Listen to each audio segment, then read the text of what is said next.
Welcome to my new video, my fellow Detroit throwers.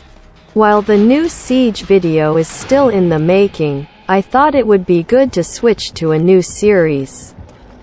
If you haven't met before, let me introduce you to the horror game themed DBD, aka Dead by Daylight.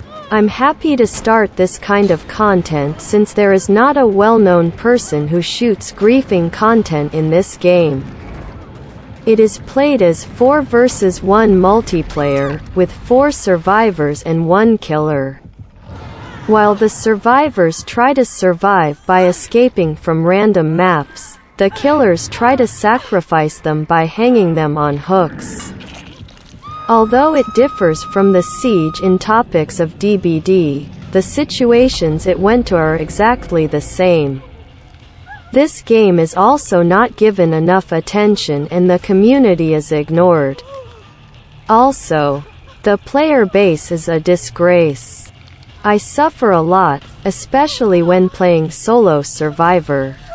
To survive in this game, while killer is chasing someone, the remaining 3 survivors need to repair 5 generators.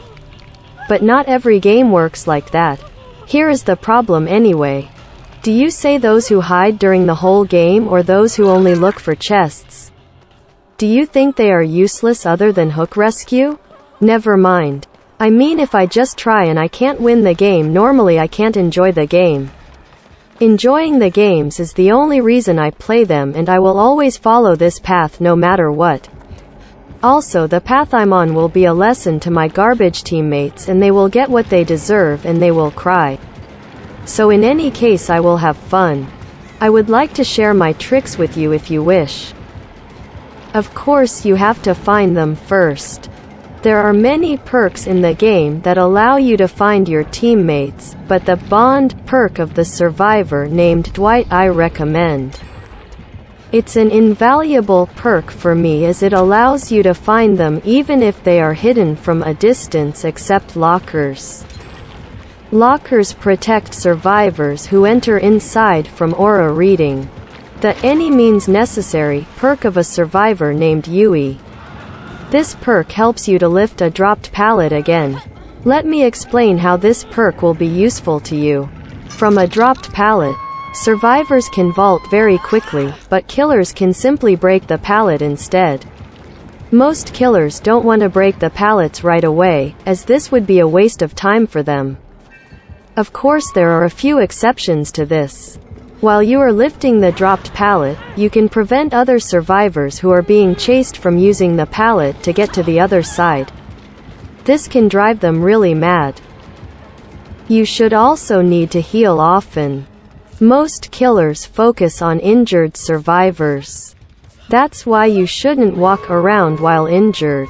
I recommend using a perk that will allow you to heal yourself. For example, Claudette's Self-Care perk allows you to heal without anyone's help. But self-care healing is slow, so you need to increase your healing speed can be combined by using another perk. My recommendation is Felix's Desperate Measures perk. Healing speed is increased for each injured ally. Also, it will be easier to farm your teammates as the hook rescue speed is increased. What I mean here is this. If you manage to unhook your teammates while without taking damage as soon as they are hooked, it will be easier for the killers to knock them down again, and this is the most effective griefing method.